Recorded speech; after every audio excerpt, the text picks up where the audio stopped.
साथियों नमस्कार। आप देख रहे हैं P4 मेवात न्यूज़ और आज हमारे साथ में अरशद मेहराब साहब हैं। उनसे हम जानने की कोशिश करेंगे कि नगर विधानसभा में जो उनकी तैयारियां कुछ दिन पहले चल रही थी, अब उनका क्या इरादा है, उनसे हम चुनावी चर्चा करेंगे। तो अरशद जी, आपका स्वागत है हमारे चैनल P4 मेवात न्यूज़ पर। सबसे पहले तो मुश्ताक भाई, मैं आपको धन्यवाद दूंगा और आपके चैनल को और आपके चैनल के सुनने वालों को और पूरे देशवासियों को और पूरे हमारे मेवात इलाके के लोगों को, नगर क्षेत्र के लोगों को सबसे पहले तो मैं 15 अगस्त की जो स्वतंत्रता दिवस के रूप में हम मनाते आए हैं, 76 साल हमको हो गए हैं स्वतंत्रता दिवस हमारे, इसकी तहे दिल से सभी भाइयों को मेरी तरफ से मुबारकबाद देता हूं। जो आप चुनाव के बारे में जो पूछ रहे हैं मुश्ताक भाई, चुनाव लड़ना ही मेरा मकसद नहीं है। मैं एक सामाजिक कार्यकर्ता हूं, समाज से जुड़ा हुआ हूं, पूरे मेवात क्षेत्र से जुड़ा हुआ हूं। आज से नहीं जुड़ा हुआ हूं, मैं काफ़ी पुराने समय से यहाँ इलाके से जुड़ा हुआ हूं।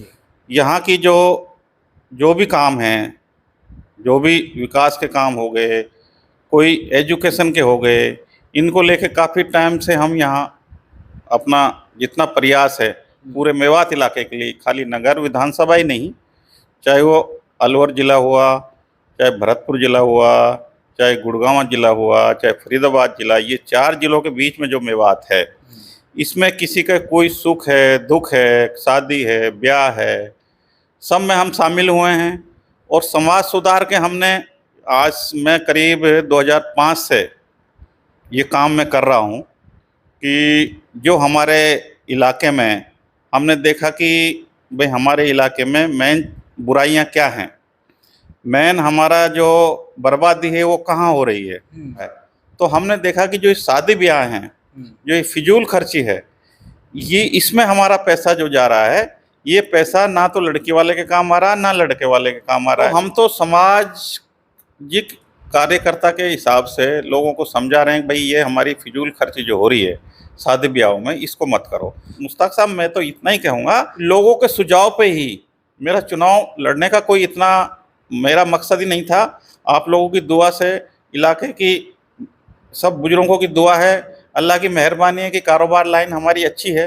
काफ़ी पुराना हमारा कारोबार है, हमारे फादर ने, हमारे चाचा ने, सब ने चालू किया था हमारा कारोबार, जो वो अच्छी लेवल पे हमारा कारोबार चल रहा है और काफ़ी इलाके के लोग कारोबारी लाइन से हमसे जुड़े हुए हैं। तो जब लोगों के सुझाव पे जब हम ये सब काम कर ही रहे हैं, तो लोगों ने सब, पूरे इलाके ने ही सुझाव दिया कि भाई जब आप इतना कर रहे हो, आप अभी अपना छोटे स्तर पे इसको कर रहे हो जितनी आपकी कैपेसिटी है, आप कोई यहाँ जो हमारे इलेक्शन है, जो ये एमएलए बनते हैं, एमपी बनते हैं, इस ओहदे पे आप आ जाओगे तो पूरे इलाके के लिए अच्छा और काम कर पाओगे। तो लोगों के सुझाव से ही हमने 2008 में यहाँ से नगर विधानसभा से चुनाव लड़ा।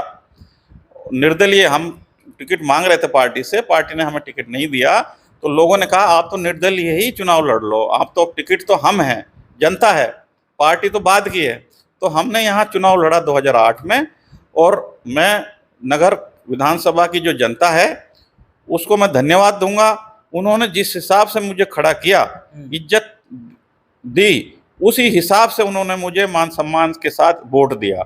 हार जीत एक होती है, चुनाव है, वो अल्लाह ताला के हाथ में है, हार जीत तो वो अपने हाथ में नहीं होती है, लेकिन जिस मान सम्मान से उन्होंने मुझे चुनाव लड़ाया, मैं आज भी उनका आभारी हूँ। अरशद साहब, एक बात मैं पूछना चाहूँगा आपसे। 2008 में आपने चुनाव लड़ा, बीच का जो गैप रहा, उसमें आप दोबारा नगर विधानसभा से आपने चुनाव लड़ने का प्रयास क्यों नहीं किया? मुश्ताक साहब, आगे जब इलेक्शन आए, पूरी हमारी तैयारी थी। 2008 के बाद रेगुलर में इलाके में था, 2013 में, लेकिन इलाके का मानना था कि भाई हमारा जो यहाँ इलाके का समीकरण है, वो समीकरण ऐसा बनता है कि हमारा राजनीतिक पार्टियां कांग्रेस को मानते हैं, बीजेपी को मानते हैं और बसपा को मानते हैं। 3 पार्टियों को यहाँ लोगों की समझ में आती है कि भाई ये 3 पार्टियां हैं, इनसे यदि चुनाव लड़ा जाता है तो कामयाबी मिल जाती है। अब जब हम देखते हैं कि यहाँ समीकरण पूरे जिले का, तो यहाँ समीकरण ऐसा बना हुआ है कि कांग्रेस की टिकट और बीजेपी की टिकट जाती है हमारे गुर्जर समाज को, भाइयों को, हमारे पास बचती है बसपा का ऑप्शन।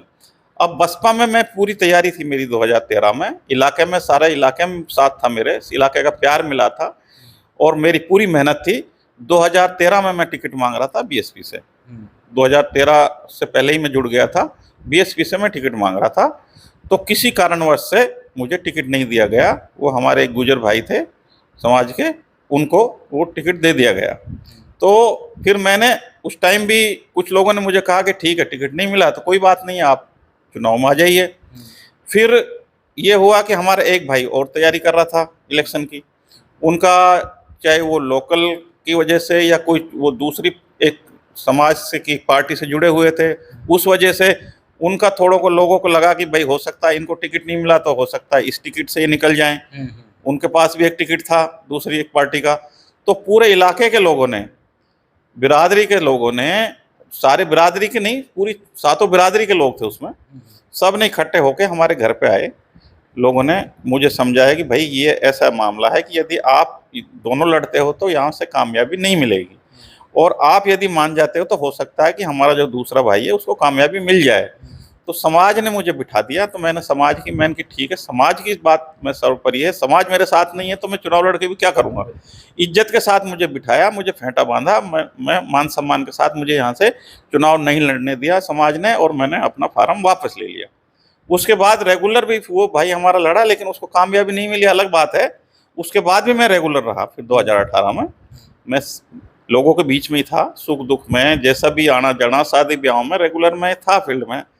अब दोबारा भी ये हमारे साथ यही हुआ कि हमारा जो, मैं बीएसपी से रेगुलर रहा, मैं बीएसपी छोड़ी नहीं मैंने, बीएसपी में मैं लगातार बना रहा, बीएसपी में काम करता रहा, कार्यकर्ता की हैसियत से जहाँ भी जो प्रोग्राम थे, हमारा सहयोग बराबर हमने पार्टी को देते रहे। हम जहाँ हमारी जरूरत पड़ी पार्टी को। उस बीच में भी ये हुआ कि हमारे दूसरे भाई को टिकट मिल गया, तो हमने चुनाव नहीं लड़ा फिर 2018 में, कि ठीक है कोई बात नहीं है, हमारा दूसरा भाई खड़ा है तो उसको लड़ लेने दीजिए, हम अपना चुनाव नहीं लड़े हमने। इस वजह से ये जो आप गैप की बात कर रहे हो, इस वजह से हम ये चुनाव नहीं लड़ पाए। इस बार हमारी फिर दोबारा तैयारी थी अभी चुनाव की, 2023 में जो इलेक्शन अभी आने वाले हैं। मैं काफ़ी टाइम से मेहनत भी कर रहा हूँ, पार्टी में लग भी रहा हूँ। हम एक भाई हमारा और लग रहा था बीएसपी में ही, टिकट मांग रहा था, अभी एक बार पार्टी ने उनकी घोषणा कर दी है। बाकी मैं फिर भी पार्टी में ही हूँ, काम कर रहा हूँ। आगे जो भी पार्टी का यदि कोई जैसा भी आदेश होंगे, कोई निर्णय होगा, पार्टी के साथ रहूँगा, मैं पार्टी की बगावत नहीं करूँगा। जी अरशद जी, आपने बताया कि आप बीएसपी से हमेशा से प्रयास करते रहे हैं, उनके कार्यकर्ता आप मजबूती से काम करते रहे हैं बीएसपी के लिए। तो क्या लगता है इस बार आपको, पिछली बार भी आपको बीएसपी ने टिकट नहीं दिया, अब की बार जो ये 2023 में विधानसभा का चुनाव होना है, आपको कितनी उम्मीद है पार्टी से?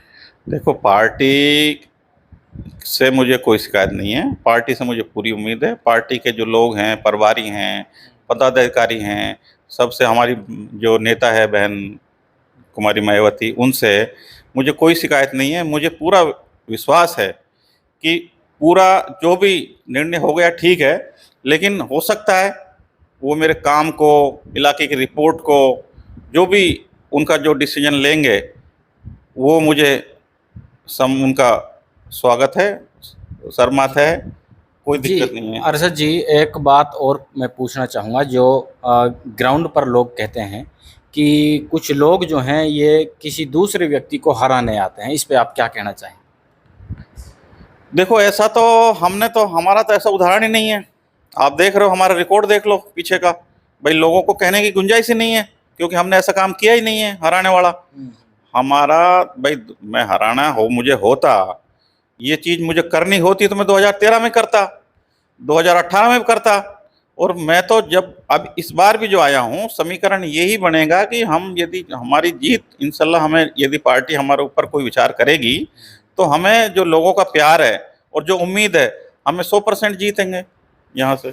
जी बिल्कुल। तो अरशद मेहराव साहब हमारे साथ हैं और उनकी तैयारी बरकरार नगर विधानसभा से चुनाव लड़ने की चल रही है। उनका साफ तौर से कहना है कि अगर नगर विधानसभा से उनको बीएसपी टिकट देती है तो वो ज़रूर नगर विधानसभा से चुनाव लड़ सकते हैं। तो बहुत बहुत शुक्रिया, लेते हैं आपसे विदा, मिलते हैं किसी नेक्स्ट वीडियो में। धन्यवाद।